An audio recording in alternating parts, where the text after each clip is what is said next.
ღიმილით და ტკბილი სიტყვით ბევრს მიაღწევთ, თუმცა ღიმილით და იარაღით მეტის მიღწევა არ შესაძლებელი. ალფონსო გაბრიელ კაპონე. ამერიკის ისტორიაში ყველაზე ცნობილი განგსტერი, ალ კაპონე 26 წლის ასაკში გახდა მაფიის ბოსი. მან შეძლო და ჩიკაგოს პოლიციელები და თქვენ წარმოიდგინეთ პოლიტიკოსებიც კი დაიმორჩილა, რის ხარჯზეც ქალაქი შეერთებული შტატების კრიმინალურ დედაქალაქად გადააქცია. მაფიოზური კლანის მეთაურმა გავლენის მოპოვება გასული საუკუნის 20-იან წლებში, ეგრეთ წოდებული მშრალი კანონის დროს მოახერხა. მან სწორედ ამ პერიოდში შეძლო კრიმინალური იმპერიის დაარსება და მსოფლიოში ერთ-ერთი ყველაზე მდიდარი დამნაშავის სტატუსის მოპოვებაც, რადგან ალკოჰოლით უკანონო ვაჭრობამ მას მილიონობით დოლარი მოუტანა. მედიისა და პრესის წარმომადგენლები ალ კაპონეს თითოეულ ნაბიჯს აკვირდებოდნენ. უბრალო მოქალაქეები კი მას თანამედროვე რობინ ჰუდად თვლიდნენ, რომელიც მათი აზრით სახელმწიფოს ებრძოდა. თუმცა სახალხო სიყვარული, რაც არ უნდა ირონიული იყოს, ალ კაპონემ სწორედ სიყვარულის დღეს, 14 თებერვალს დაკარგა, როცა მისი დაკვეთით პოლიციელების ფორმაში გადაცმულმა მკვლელებმა მოწინააღმდეგე ბანდის 7 განგსტერი მოკლეს. სწორედ ამ მოვლენის შემდეგ ალ კაპონემ იმდენად დიდი რეპუტაციული ზიანი მიიღო ხალხში, რომ ოდესღაც მის მიმართ სახალხო სიყვარული, ზიზღმა და შიშმა ჩაანაცვლა. სანამ უშუალოდ ისტორიის დეტალებზე ვისაუბრებ, მანამდე მინდა გთხოვოთ და მინდა შეგახსენოთ, რომ თქვენ შეგიძლიათ არხის გამოწერა, გარდა ამისა ამ ვიდეოს დალაიქება და მისი გაზიარება სოციალურ ქსელებში. მოკლედ, დღევანდელ ვიდეოში ვისაუბრებ ალ კაპონეზე, იმაზე თუ როგორ მიაღწია მან იმას, რომ ამერიკის შეერთებული შტატების ისტორიაში ერთ-ერთი ყველაზე გავლენიანი კრიმინალი გახდა. გარდა ამისა ვისაუბრებ იმაზე თუ როგორ დაასრულდა მისი ისტორია და რეალურად შეძლეს თუ არა მაძიებლებმა მისი დამალული განძის და მისი დამალული ქონების პოვნა. მოკლედ, თუ კი მზად ხართ, დავიწყოთ. ნაიარევის სახე. ალფონსო გაბრიელ კაპონე დაიბადა ბრუკლინში 1899 წლის 17 იანვარს. მისი მშობლები კანონმორჩილი იტალიელი მიგრანტები იყვნენ. მამა დალაქი იყო, დედა კი სამკერვალოში მუშაობდა. წყვილს 9 შვილი ჰყავდა, რომლიდანაც 2, რალფი და ფრენკი, მოგვიანებით ჩიკაგოს მაფიის წევრები გახდნენ. ალფონსო გაბრიელ კაპონე ბავშვობიდანვე გამოირჩეოდა საკმაოდ ხისტი, აგრესიული ხასიათით და შესაბამისად არ არის გასაკვირი ის ფაქტი, რომ იგი მე-6 კლასიდან გარიცხეს.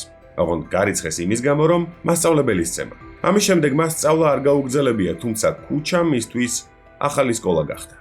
იმისთვის, რომ მე-20 საუკუნის ქუჩაში გადარჩენილიყავი, საჭირო იყო, რომ ჩხუბი გწოდნოდა. ამის ფონზე იტალიელი მიგრანტების შვილები მალევე გაერთიანდნენ. ამ ფაქტობრივად ახლად შექმნილმა და პატარა ბანდიტებმა მეზობლად მცხოვრები ირლანდიელების წინააღმდეგ დაიწყეს აქტივობები. თუმცა უნდა ითქვას ისიც, რომ ალ კაპონე ბავშვობიდანვე განგსტერობას ნამდვილად არ უმიზნებდა, იმიტომ რომ ის ლეგალურად მუშაობდა, სხვათა შორის მათ შორის საკონდიტროშიც. ესე წარმოიდგინეთ ალ კაპონესგან, რომ ნამცხვარს ყიდულობთ. ხო, ნუ მოკლედ ამ პერიოდში, რა თქმა უნდა, იგი თინეიჯერი იყო და შესაბამისად ეს მისთვის და მისნაირი იტალიელი მიგრანტებისთვის ჩვეულებრივი ამბავი იყო, იმიტომ რომ იგი ხელმოკლედ ცხოვრობდა მამამისის და დედამისის ხელფასის ხარჯზე. ყველაფერი მაშინ შეიცვალა, როცა 16 წლის ალფონსომ ადგილობრივ კლუბში გადაწყვიტა შესვლა. 1915 წელს მან გაიცნო ჯონ ტორიო, ნიუ-იორკელი განგსტერი, რომელმაც ბიჭი სხვადასხვა დავალებების შემსრულებლად აიყვანა სამსახურში. თავდაპირველად მას ბოსისთვის ბუკმეკერებისგან ფული მიჰქონდა, თუმცა მოგვიანებით ბევრად უფრო სერიოზული საკითხებიც მიანდეს და მალევე ფულის შეგროვება ნამდვილ რეკეტად გადაიქცა. ალფონსოს თანხები ტორიოსთვის ბარებიდან და ბორდელებიდანაც მიჰქონდა.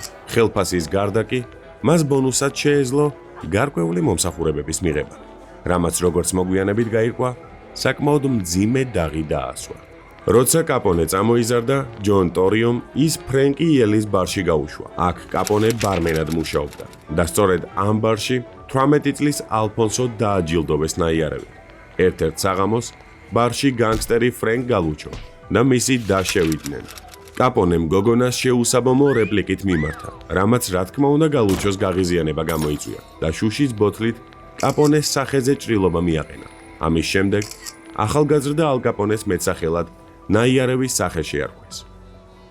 მართალია ალ კაპონე მოგვიანებით შეძლო და საკმაოდ დიდი გავლენაც მოიპოვა, თუმცა მიუხედავად ამისა მას იმდენად რწმენოდა მომხდარის, ანუ იმის, რომ გალუჩოს და შეურაცხყოფა მიაყენა და ამის გამო ნაიარევი პრინციპში დაიმსახურა კიდეც, რომ არასოდეს არ უცდია შურიძიება.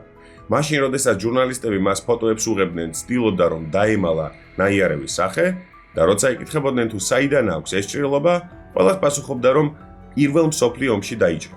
თუმცა რეალურად მას მონაწილეობა პირველ მსოფლიო ომში, რა თქმა უნდა, არ მიუღია.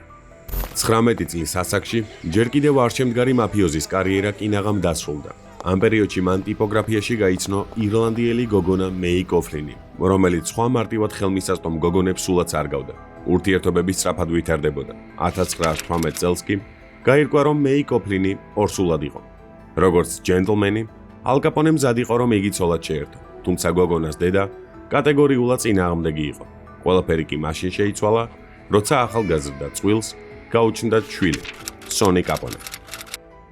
აქ გასათვალისწინებელია ის ერთი ძალიან მნიშვნელოვანი დეტალი, რომ ალ კაპონე ამ პერიოდში იყო 18 წლის და ამერიკის კანონმდებლობის მიხედვით მას 21 წლამდე იმისთვის რომ ეკორწინა სჭირდებოდა მშობლის ნებართვა.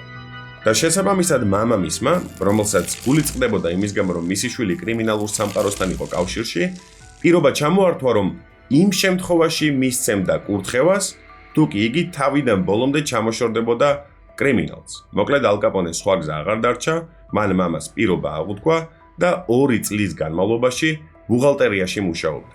მაგრამ 1920 წელს მოულოდნელად ალ კაპონეს მამა გარდაიცვალა და კანონმორჩილ მეოჯახეს ძველი კონტაქტების აღდგენა მოუწია. მისმა ძველმა მეგობარმა ჯონი ტორიომ, რომელიც ამ დროისთვის უკვე ჩიკაგოში იმყოფებოდა, კაპონე დიდი ჯიმის, იგივე ჯეიმს კოლოზიმოს ბანდაში გააწევრიანა. კოლოზიმო იტალიური მაფიის ერთ-ერთი ლიდერი იყო და სწორედ მას ეკუთვნოდა ქალაქში არსებული ბორდელების უმეტესობა. სწორედ ერთ-ერთი ასეთი ბორდელი მიაბარა ბოსმა ალ კაპონეს. მას ევალებოდა უსაფრთხოების დაცვა და ურჩი კლიენტებისგან ფულის ამოღება. მშრალი კანონის მიღმა. სწორედ ჩიკაგოში დაიწყო ალ კაპონეს განგსტერული კარიერა. ამ მომენტისთვის ის სულ რაღაც 20 წლის იყო და როგორც უკვე გითხარით, თავდაპირველად ბორდელის უსაფრთხოება ებარა. თუმცა მოგვიანებით ხელმძღვანელის პოზიციაზეც დაწინაურდა. მან დაწესებულებას პრესტიჟი შემატა და სახელით შეუცვალა. ახლა ბორდელს 4-2-იანი ერქვა. პირველ სართულზე იყო განთავსებული ლუდის ბარი, მეორეზე ტოტალიზატორი, მესამეზე კაზინო, მეოთხე სართულზე კი მეძავებთან დროსტარება იყო შესაძლებელი. არავინ არ ფიქრობდა იმას, რომ ოდესღაც ბორდელის სტატუსის მქონე დაწესებულება შეეძლო ასტრონომიული თანხების მოტანა. საუბარი მაქვს წელიწადში დაახლოებით $35 მილიონ, რაც ინფლაციის გათვალისწინებით დღევანდელ თანხაზე რომ გადმოვიყვანოთ, დაახლოებით $9 მილიარდი წელიწადში. სწორედ ამ პერიოდში 1920 წელს ამერიკის შეერთებულმა შტატებმა მიიღო ეგრეთ წოდებული მშრალი კანონი, რომლის ფარგლებშიც ალკოჰოლური ბიზნესი არალეგალური გახდა. განგსტერები მიხვდნენ, რომ ბუტლეგერობა, ანუ კონტრაბანდული სასმელის, ან შინგამოხდილი არყის ბიზნესი მომგებიანი იქნებოდა. ჩიკაგოს განგსტერებმა ლუდსახარში კომპანიებისგან აპარატურის შეძენა და მიწისქვეშა ალკოჰოლის დამამზადებელი ქარხნების გაკეთება დაიწყეს. ჯონი ტორიომ თავის ბოსს, დიდ ჯიმს, შესთავაზა კანადიდან ვისკის იმპორტი და საკუთარ ბორდელებშივე გაყიდვა. თუმცა ჯეიმს კოლოზიმომ უარი განაცხადა. ჯონი ტორიომ გადაწყვიტა, რომ ბოსი მოიკლა და ამისთვის დაიქირავა ფრენკი ელი, რომელსაც შეგახსენეთ, რომ ჰქონდა თავისი ბარი ნიუ-იორკში, რომელშიც მუშაობდა თავად ალ კაპონე. აქ უნდა ითქვას ისიც, რომ არსებობდა მოსაზრება, რომლის მიხედვითაც დიდი ჯიმი თავად ალ კაპონემ გაისტუმრა. თუმცა დიდი ალბათობით ეს მოარული ჭორი ისევ და ისევ ალ კაპონეს აგორებული იყო მხოლოდ და მხოლოდ იმისთვის, რომ განგსტერებში საკუთარი იმიჯი აემაღლებინა. ბოსის მკვლელობის შემდეგ ტორიო ჩიკაგოს კრიმინალური ქსელის უფროსი გახდა. ალ კაპონე კი მის მარჯვენა ხელად დაინიშნა. ბუტლეგერობაში მაფიოზებს აღარაფერი უშლიდათ ხელს. მათ სარდაფებში დაიწყეს აპარატურის დაყენება და აქვე ასხამდნენ სპირტიან სასმელსაც.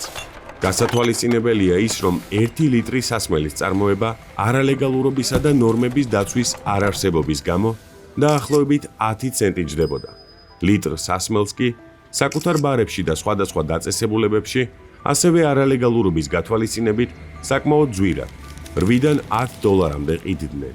ალკოჰოლი ისე დაწესებულებებშიც კი იყიდებოდა, როგორებიც გახლდათ სასადილო, აფთიაქი და თქვენ წარმოიდგინეთ, საკანცელარიო მაღაზიაც კი.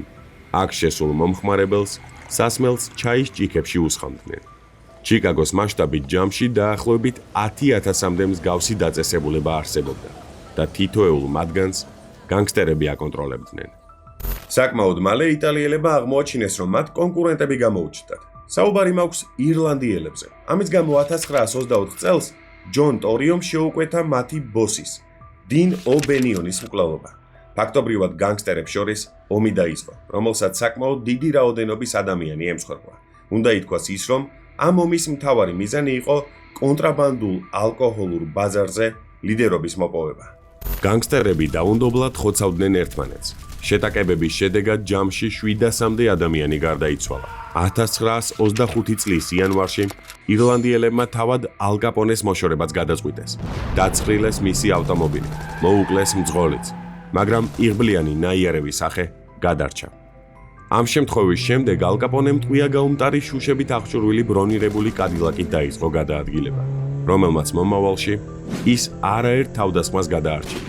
მანქანის კარებსა და შუშებში პატარა ხელის გამოსაყოფი სივრცეებიც იყო, რომლიდანაც მაფიოზი დაცვასთან ერთად ახერხებდა სროლას და მდევრების მოშორებას.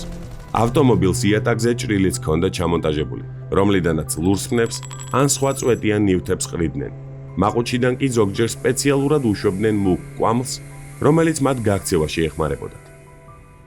კაი, ეს წვეტიანი რაღაცების სროლა და გამონაბოლქვი, რომელშიც ისინი იმალებოდნენ მაშინ, როდესაც მდევრები აეკიდებოდნენ, ჟურნალისტების მიერ გავრცელებული ჭორების ნაწილი არის, რა თქმა უნდა, იმიტომ რომ რაღაც ბეტმენის ვაიბი უფრო წამოიღო ამ ყველაფერმა, ვიდრე ალ კაპონესი, მაგრამ ნუ მაინც მინდოდა რომ ესე ჩამესვა ვიდეოში, იმიტომ რომ პირადად მე ბევრჯერ გამეცინა მაშინ, როდესაც ვამოწმებდი ამ ინფორმაციას რეალურად ჰქონდა თუ არა ალ კაპონეს მსგავსი მანქანა. თუმცა ხაზია გასასმელი იმაზე, რომ მას ბრონირებული ავტომობილი ნამდვილად ყავდა, ამ ბრონირებულ ავტომობილს ნამდვილად ჰქონდა ბრონირებული შუშები, რომელსაც ჭრილები ჰქონდა გაკეთებული და რომლიდანაც განგსტერები ისროდნენ. კაი, ახლა რეალურ ფაქტებს მიუბრუნდები, უბრალოდ მანამდე შეგახსენებთ, რომ ვიდეო აუცილებლად დაალაიქოთ და გარდა ამისა არხით გამოიწეროთ, იმიტომ რომ ანალიტიკა მიჩვენებს, რომ ძალიან ბევრ ჩემს მაყურებელს არხი არ აქვს გამოწერილი. მოკლედ გამოიწერეთ არხი, მე მიუბრუნდები ვიდეოს.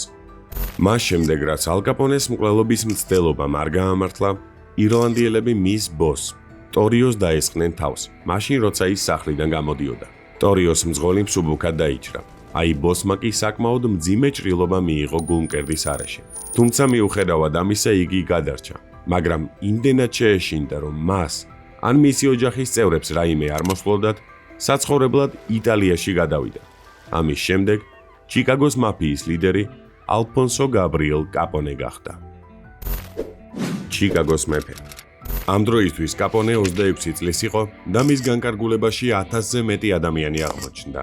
ახალგაზრდა კაპონე ფარულად მართავდა მთელს ქალაქს თავისი შტაბიდან, რომელიც სასტუმრო ჰოტორნში ჰქონდა განთავსებული. სასტუმროს თითოეულ შესასვლელთან დაცვა იდგა. იმ სართულზე კი, რომელშიც ალ კაპონეს რეზიდენცია იყო განთავსებული, ტყვია გაუმტარი შუშები დააყენეს. იტალიური მაფია აკონტროლებდა პოლიციასაც და ჟურნალისტებსაც. ალ კაპონემ შეძლო და მოისყიდა მოსამართლეები, ქალაქის მერი და პოლიტიკოსებიც, მათ შორის კონგრესმენებიც კი.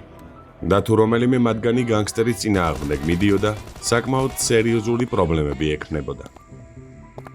თუმცა ამავდროულად უნდა ითქვას ისიც, რომ ალ კაპონე ყველაფერს აკეთებდა საიმისოდ, რომ კაი ტიპი გამოჩენილიყო.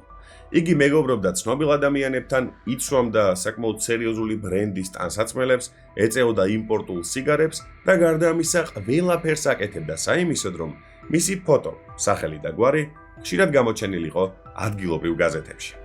1930 წელს ის ჟურნალი Times-ის ყდაზეც კი აღმოჩნდა და მიუხედავად იმისა, რომ ჟურნალისტები ხშირად ზდებდნენ მას ბრალს იმაში, რომ არალეგალური საქმიანობით იყო დაკავებული, ალ კაპონე მარტივად პასუხობდა მათ ბრალდებებს და აწვდიდა სავიზიტო ბარათს, სადაც ეწერა, რომ იგი ძვირადღირებული ავეჯის ვაჭრობით იყო დაკავებული.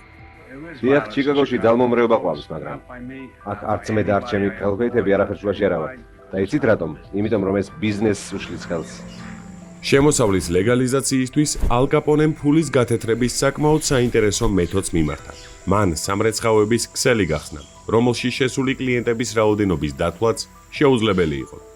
შესაბამისად, ალ კაპონეს ბუღალტერი სამრეცხაოებიდან შემოსულ თანხებს ხანდახან 10-ზეც კი ამრავლებდა და ისე იწერდა.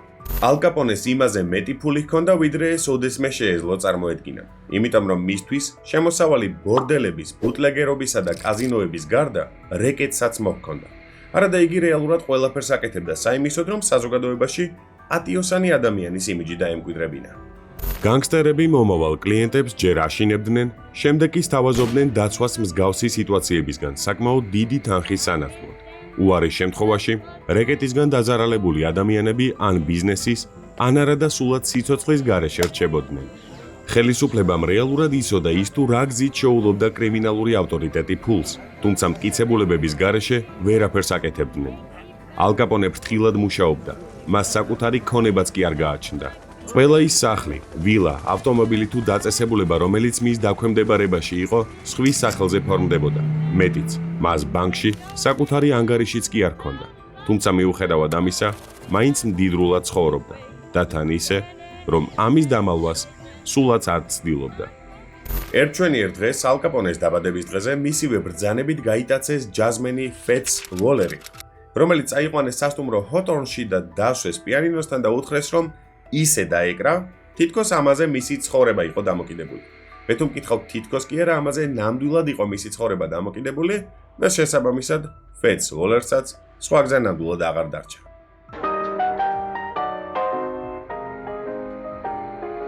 ჯაზმენი 3 დღის შემდეგ გაუშვეს, თუმცა რა თქმა უნდა შესაბამისი ჰონორარით, რომელიც რამდენიმე $1000 შეადგენდა. ამ დროისთვის ალ კაპონე ხელმძღვანელობდა მაფიოზურ სინდიკატს, რომელიც დირექტორთა საბჭოშიც 12 ადამიანი შედიოდა, მათ შორის მისი ძმა რალფ კაპონეც, რომელსაც ალკოჰოლით ვაჭრობის, ბორდელებისა და კაზინოების საქმიანობა ებარა. ბოსის პირად განკარგულებაში შედიოდა რამდენიმე ათეული დაცვის წევრი, მოსამსახურე, მძღოლები, დალაქები და ექიმი. მისი ქონება კი დაახლოებით $100 მილიონ შეადგენდა, რაც დღევანდელი დღისთვის დაახლოებით $1.5 მილიარდ უდრის. თუმცა მიუხედავად ამ სიმდიდრისა, ალ კაპონეს ნამდვილად არ ჰქონდა ლაღი ცხოვრება. მის სფეროში კონკურენცია საკმაოდ მაღალი და საშიშიც იყო. ჩიკაგოში არსებულმა კონკურენტმა ბანდის ლიდერებმა მის მკვლელობაზე ჯილდოც კი დააწესეს. აღსანიშნავია ის ფაქტიც, რომ ჩიკაგოელი განგსტერები ყოველთვის პირდაპირ არ მოქმედებდნენ. მათ შეეძლოთ, რომ შემოვლითი გზები გამოეყენებინათ იმისთვის, რომ კონკურენტები მოეშორებინათ. არსებობს ერთი ასეთი ისტორია, რომლის მიხედვითაც ირლანდიელებმა სცადეს ალ კაპონეს პირადი მზარეულის მოსყიდვა, თუმცა არაფერი გამოვიდათ, იმიტომ რომ მზარეულმა უთხრა ალ კაპონეს, რომ ჩიკაგოელმა განგსტერებმა მას ფული შესთავაზეს საიმისოდ, რომ საკვებში საწამლავი ჩაეყარა. რა თქმა უნდა, ნაიარევის სახის შურისძიებამაც არ დააყოვნა და იმავე საღამოს აღნიშნული განგსტერები მკვდრები იპოვეს. 1926 წელს ირლანდიელებმა ახალი მეთაურის, ჰამი ვაისის ბრძანებით, ტომიგანების გამოყენებით დაცხრილეს კაპონეს სასტუმრო ჰოტორნი. ტომიგანი ტომპსონის პისტოლეტ-ტყვიამფრქვევის ერთ-ერთი მოდელი იყო, რომელიც ამ პერიოდის მაფიოზების სავიზიტო ბარათად იქცა. კაპონეს დაცვის ერთ-ერთი წევრი მძიმედ დაიჭრა, თუმცა თავად ბოსი ფაქტობრივად არც დაზარალებულა. შურისძიებამ არ დააყოვნა და მალევე ჰამი ვაისი გარდაცვლილი იპოვეს. მოგვიანებით ალ კაპონემ სხვა კონკურენტი ბანდის წევრების შეთქმულების შესახებაც შეიტყო და გადაწყვიტა, რომ ბანდის ლიდერები ვახშამზე დაეპატიჟებინა. ვახშამზე მან წინასწარ გამზადებული ბეისბოლის ბიტა ამოიღო და სტუმრების თანდასწრებით ორი კონკურენტი მოიშორა. იახ მე შემიძლია მინდორზე გამოვიდე, მაგრამ გუნდის გარეშე არაფერს არ წარმოვადგენ. გუნდის გარეშე. გუნდი.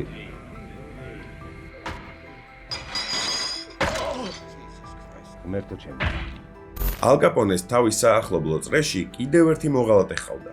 საუბარი მაქვს ფრენკ იელზე, რომელიც ვიდეოში უკვე ვახსენე, იმიტომ რომ ფრენკ იელი იყო ადამიანი, რომელმაც მას სუსუ პირველ ადგილას დააწყებინა სამუშაო. ოღონდ საუბარი არ მაქვს საკონდი დროზე. ეს იყო ფრენკ იელის ბარი. მოკლედ, ფრენკ იელს ებარა კანადიდან ალკოჰოლის ჩამოტანა შეერთებულ შტატებში და ამაზე იყო პასუხისმგებელი, მაგრამ 1927 წელს საკმაოდ საეჭვო ვითარებაში გახშირდა იმ სატვირთო ავტომობილების ძარცვა და გატაცება, რომლითაც წესი და რიგით ფრენკ იელს და ფრენკ იელის ხალხს უნდა ჩამოეტანა შტატებში ალკოჰოლი. კაპონემ რაღაც იეჭვა და ბანდის წევრებს უბრძანა, რომ სატვირთოებისთვის ყურადღება მიექციათ. მისი ეჭვები გამართლდა. აღმოჩნდა, რომ იელი თავად იტაცებდა მათ და ალკოჰოლი საკუთარ ბარებში მიჰქონდა. კაპონეს ბრძანებით ფრენკი საკუთარ მანქანაშივე დაცხრილეს. ეს არ იყო პირველი შემთხვევა, როდესაც ჩიკაგოს მეფე კონკურენტებს ამ მეთოდით იშორებდა. ის მათ მოსაკლავად ხშირად იყენებდა ასაფეთქებელ მოწყობილობებს, რომლებიც მაშინ აქტიურდებოდნენ, როცა მძღოლები ავტომობილის დაქოქვას ცდილობდნენ. ასაფეთქებელ მოწყობილობებს მარტო ავტომობილებისთვის არ იყენებდნენ. მათ ასევე აგდებდნენ იმ ბარებში, რომლებიც კაპონესთან თანამშრომლობაზე უარს აცხადებდნენ. 1929 წლის იანვარში ირლანდიელების ლიდერი ბაქს მორანი გახდა. მისი ბრძანებით ბანდის წევრებმა ალ კაპონეს წინააღმდეგ ფაქტობრივად ომი დაიწყეს. ისინი იტაცებდნენ ალკოჰოლით სავსე სატვირთოებს, აფეთქებდნენ მის ბარებს და საწყობებს. კაპონეს მოთმინების ფიალა აევსო და მან გადაწყვიტა, რომ მორანის ბანდის პრობლემა თავიდან ბოლომდე აღმოეფხვრა. ოღონდ მან იმდენად სასტიკ და საზარელ მეთოდს მიმართა, რომ საზოგადოებამ, რომელსაც ოდესღაც ჩიკაგოელი განგსტერი ძალიან ესიმპათიურებოდა, თავიდან ბოლომდე შეიცვალა მის მიმართ დამოკიდებულება. ხოცვაჟლეტა წმინდა ვალენტინის დღეს. 1929 წლის 14 თებერვალს ირლანდიელები საწყობში მივიდნენ კონტრაბანდული ვისკის ასაღებად და სწორედ ამ დროს შენობაში პოლიციელები შემოვარდნენ. თავდაპირველად განგსტერებს ეგონათ, რომ რაღაც შეცდომა მოხდა, რადგან პოლიციელებთან მათ შეთანხმება ჰქონდათ. მორანის ბანდის წევრები დაემორჩილნენ სამართალდამცავებს. ისინი კედელთან დააყენეს გაჩხრეკისთვის.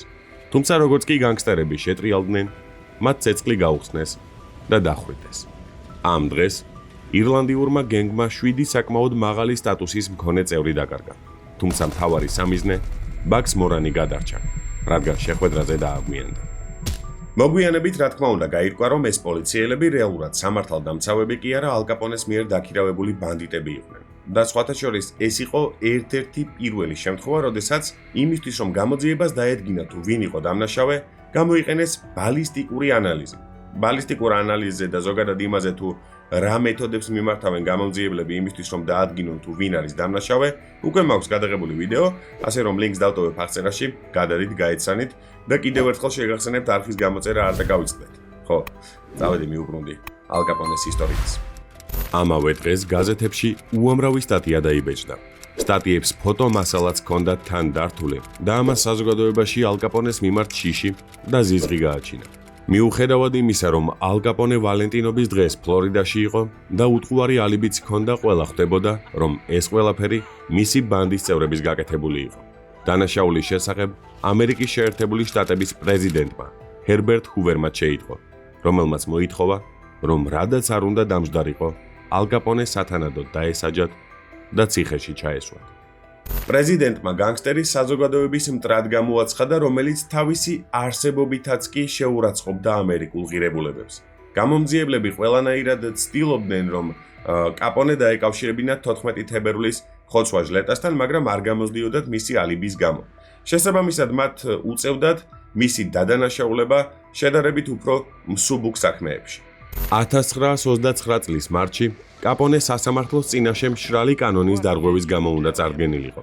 თუმცა განგსტერი ფლორიდიდან წასვლას არ გეგმავდა, რის გამოც სასამართლოს გაუგზავნა საბუთი თითქოს ფილტვების ანთება ჰქონდა და პროცესს ვერ დაესწრებოდა. თუმცა მოთხოვნილი 40 დღით გადავადების მაგივრად მოსამართლემ საქმე მხოლოდ 1 კვირით გადადო. როცა მაფიის ბოსი სასამართლოში გამოცხადდა, ის დააკავეს უპატივცემულობის გამო, რადგან როგორც გაირკვა, მომიზეზებული ფილტვების ანთების დროს კაპონე დოხს ესწრებოდა მაიამიში. შემდგომ იმყოფებოდა ბაჰამის კუნძულებზე და მშვენივრად გრძნობდა თავს. კაპონემ $5,000 ჯარიმა გადაიხადა და სწორედ ამის წყალობით დაიძვრინა თავი პატიმრობისგან, თუმცა 1929 წელს ის ხელახლა დაიჭირეს. ისიც მხოლოდ და მხოლოდ იმის გამო, რომ მას უკანონოდ ჰქონდა თან იარაღი. აქ ხაზგასასმელი ისიც არის, რომ კაპონეს რა თქმა უნდა იარაღის ტარების უფლება ჰქონდა, თუმცა მხოლოდ ერთ კონკრეტულ შტატში, ილინოისში. ის კი ფლორიდაში აიყვანეს. კაპონესთვის ეს პირველი დაკავება არ ყოფილა და ამის გამო დიდად არც ნერვიულობდა. თუმცა ამჯერად ადვოკატების მცდელობების მიუხედავად მან ვერ შეძლო პატიმრობისგან თავის დახსევა. მაფიის ბოსი 1 წლით ჩაჯდა ციხეში, თუმცა ამ 1 წლის განმავლობაში ის უპრობლემოდ ახერხებდა ბიზნესისა და ბანდის წევრების ხელმძღვანელობას. 9 თვის შემდეგ კი 1930 წლის თებერვალში ის ვადამდელად გაანთავისუფლეს, მაგრამ უსიამოვნებები მხოლოდ ახლა იწყებოდა. ალ კაპონემ ყველაფერი გააკეთა საიმისოდ, რომ საზოგადოებაში ცოტათი მაინც გამოესწორებინა იმიჯი. ამ ყველაფერს ის აკეთებდა ქველმოქმედების დახმარებით. შეგახსენებთ, ეს პერიოდია, როდესაც დიდი დეპრესია დაიწყო უმეტესობა მოქალაქეების არის უმუშევრად დარჩენილი და ზოგიერთ მათგანს საკვების ფულიც კი არ აქვს. მან გახსნა სრულიად უფასო სასადილოები, რომელშიც ყოველდღიურად 3000-ზე მეტ ადამიანს უფასოდ გამოკვებავდა ხოლმე, მაგრამ მიუხედავად ამისა, საზოგადოების მხრიდან მის მიმართ დამოკიდებულება არ შეცვლილა. ალ კაპონეს ისტორიის დასასრული. 1930-იანი წლების დასაწყისში ჩიკაგოში განგსტერების საქმიანობა ფაქტობრივად ტერორისტულ ქმედებებში გადაიზარდა. მათ შეძლეს და მოისყიდეს სახელმწიფო მოღვაწეები. კრიმინალი ბიზნესი და პოლიტიკა ერთმანეთს გადაეჯაჭვა და ამის გამო პრეზიდენტი ჰუვერი იძულებული გახდა, რომ მკაცრი ზომები მიიღო.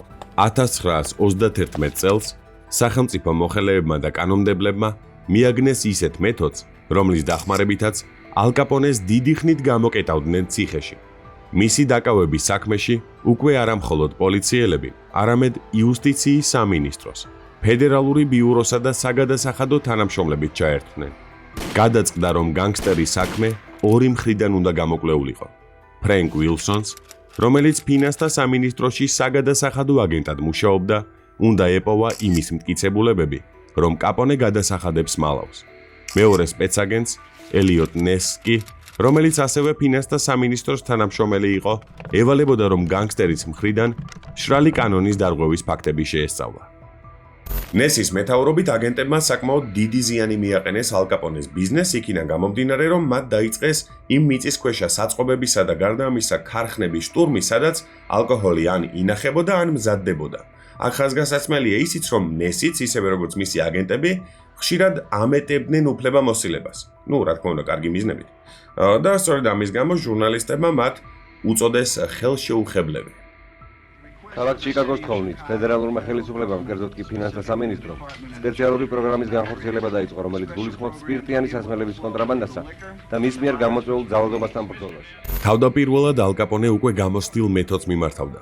ცდილობდა ნესის ხალხის მოსყიდვას, თუმცა ისინი კანონმორჩილები იყვნენ და გრთამზე უარს ამბობდნენ. ამის გამო ჩიკაგოს მეფემ აგენტებზე თავდასხმა გადაწყვიტა. მოძებნე ელიოტ ნესი და მოკალი. მისი ოჯახი ამოწყვიტე. ძაღლი დაუწვი. გადაბუგე იქაურობა. მერე მივალ და მის ქერფს მივაფსამ. მიუხედავად მცდელობებისა, ელიოტ ნესი გადარჩა. მისმა რაზმმა ბიზნესს საკმაოდ დიდი ზიანის მიაყენა, თუმცა მტკიცებულებები მაინც არ იყო საკმარისი. ფრენკ უილსონს კი ნესისგან განსხვავებით გაუმართლა, იმიტომ რომ მანამ სანამ ალ კაპონე პირდაპირ მნიშვნელობით იგერიებდა აი ამ შემოტევებს, მან შეძლო და მისი ადვოკატი ედვარდ ოჰარა გადმოიბირა. ადვოკატისგან აგენტმა უილსონმა ალ კაპონეს საბუღალტრო წიგნაკი და მისი შიფრიც მიიღო. შედეგად კი დაახლოებით მაინც შეძლეს იმის დაანგარიშება, თუ რა ქონებას ფლობდა განგსტერი. განგსტერი, რომელიც რა თქმა უნდა არ იხდიდა გადასახადებს. კაპონეს იურისტები მიხვდნენ, თუ რამდენად საშიში იყო ბრალდება და ბოსს ურჩიეს, რომ კარგი გარიგების სანაცვლოდ ჩაბარებულიყო სამართალდამცავებს. მსგავს შემთხვევაში მას სულ რაღაც 2 წლიანი პატიმრობა ემუქრებოდა. მაგრამ როგორც კი მოსამართლემ აღიარებითი ჩვენება მიიღო, უარი განაცხადა სასჯელის შემსუბუქებაზე. როგორც კი განგსტერმა რაღაც საეჭვო იგრძნო და მიხვდა, რომ რეალურად ხელისუფლება არ წამოვიდოდა მასთან შეთანხმებაზე, დაიწყო იმის მტკიცება, რომ ის სრულიად უდანაშაულოა. ჟურნალისტებთან და საზოგადოებაშიც იგი იმას ამბობდა, რომ სახელმწიფო რეალურად ხელს უშლიდა მას ბიზნესში წილი სურდა სახელმწიფოს და გარდა ამისა იგი საუბრობდა იმაზეც, რომ რეალურად სახელმწიფო მას ხელს უშლიდა ქველმოქმედებაში. და გარდა ამისა მისმა ბანდის წევრებმა სცადეს და ნაფიც მსაჯულების მოსყიდვა გადაწყვიტეს. თუმცა ამ ყველაფერს რა თქმა უნდა მოსამართლისთვის შეუმჩნევლად არ ჩაუვლია. 1931 წლის ოქტომბერში ჭკვიანმა მოსამართლემ აბსოლუტურად ყველა მოსყიდული ნაფიც მსაჯული ჩაანაცვლა და შედეგად ალ კაპონეს მიუსაჯეს 11 წლიანი პატიმრობა. განგსტერი ატლანტის ციხეში გაუშვეს. აქ კი სამედიცინო შემოწმებისას მას სიფილისის საკმაოდ მძიმე ფორმა აღმოაჩნდა და გაირკვა, რომ დაავადება მას ფაქტობრივად თინეიჯერობიდანვე ჰქონდა. დაავადება პროგრესირებდა და ნელ-ნელა ნერვულ სისტემასა და ტვინის ფუნქციაზეც აისახა. თუმცა მიუხედავად ამ სნეულებისა, მისი ციხეში ყოფნა არანაირად არ შემსუბუქებულა და კრიმინალური სინდიკატის ყოფილ ლიდერს სხვა პატიმრების მსგავსად უწევდა ციხეში სხვადასხვა საქმეების კეთებაც და შესაბამისი რეჟიმის დაცვაც. ერთ მშვენიერ დღეს ალ კაპონე ციხეში შეხვდება საკუთარი ბანდის ყოფილ წევრს, რომელიც მას შეპირდება, რომ იმ შემთხვევაში თუ კი კაპონე ციხიდან გამოვა მას გასამრჯელოს გადაუხდის, დაიცავს ციხეში თავდასხმებისგან და სხვა ბანდის წევრებისგან. რა თქმა უნდა, ეს ინფორმაცია შეუმჩნევლად არ ჩაივლის ციხის უფროსისთვის, რომელიც გადაწყვეტს, რომ კაპონე ბევრად უფრო მკაცრ ციხეში, ალკატრასში უნდა გადაიყვანონ.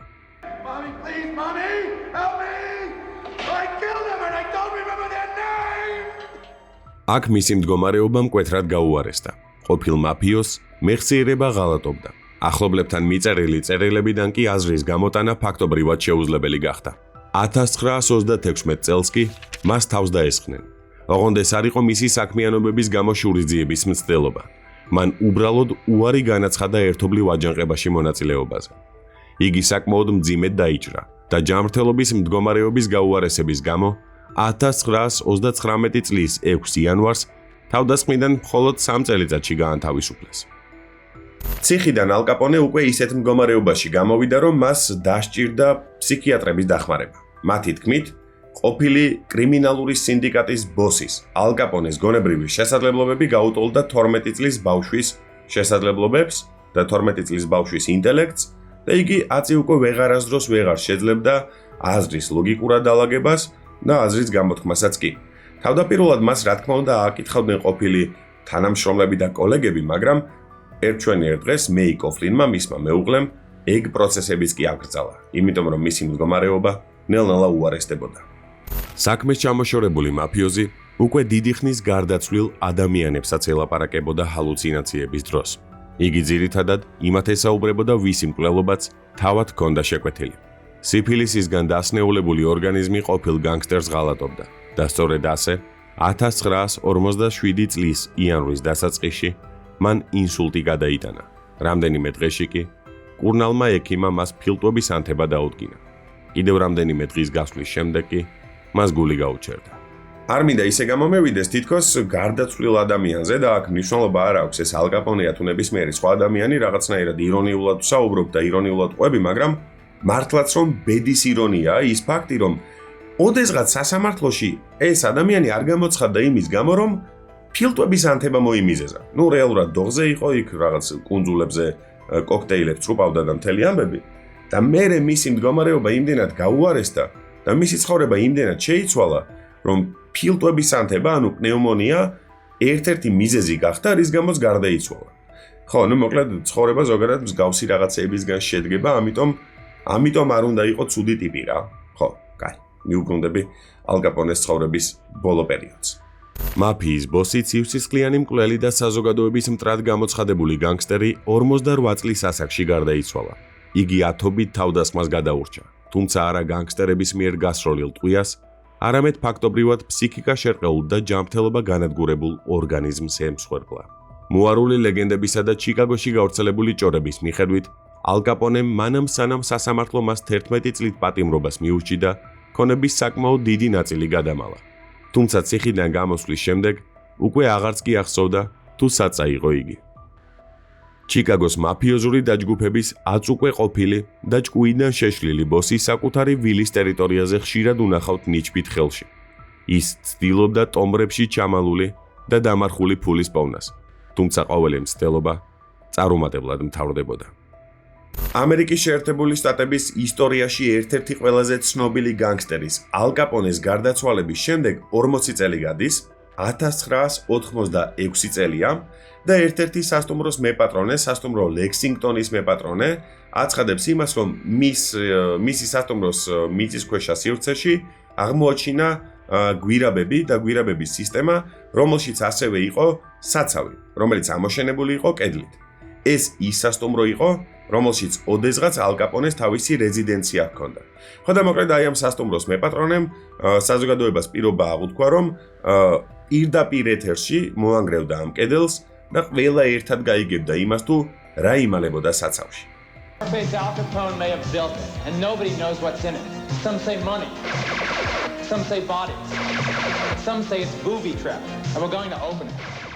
ამერიკის მოქალაქეებს ერთი სული ჰქონდათ გაეგოთ რა ხდებოდა ამ კედლის მიღმა, თუმცა როცა კედელი დაინგრა, გაირკვა რომ საცავში მხოლოდ რამდენიმე ცარიელი ბოთლი ინახებოდა. შოუ ჩაიშალა და ის თუ სადამალა ალ კაპონემ ქონება დღემდე გაურკვეველია. მოკლედ ალ კაპონემ სადამალა ეს თავისი ქონება და ზოგადად დამალული ქონდა თუ არა ქონება მას საერთოდ აწი უკვე დიდი ალბათობით ვეღარც გავიგებთ. რო რამე არც ის არის გამორიცხული, რომ მისი ბანდის წევრებმა გაინაწილეს ეს მისი ქონება და შესაბამისად ალ კაპონე სულ ტყუილად დარბოდა ხელში ნიჩაბ მომარჯვებული საკუთარი სახლის ეზოში. ხო, აი ასეთი იყო ამერიკის შეერთებული შტატების ისტორიაში ერთ-ერთი ყველაზე ცნობილი განგსტერის ისტორია, რომელმაც ყველაფერი გააკეთა საიმისოდ, რომ ქონოდა ძალაუფლება, ფული, გავლენაც, მაგრამ საბოლოო ჯამში ფაქტობრივად ფსიქიკა და გონება შერყეულმა დატოვა ეს სამყარო.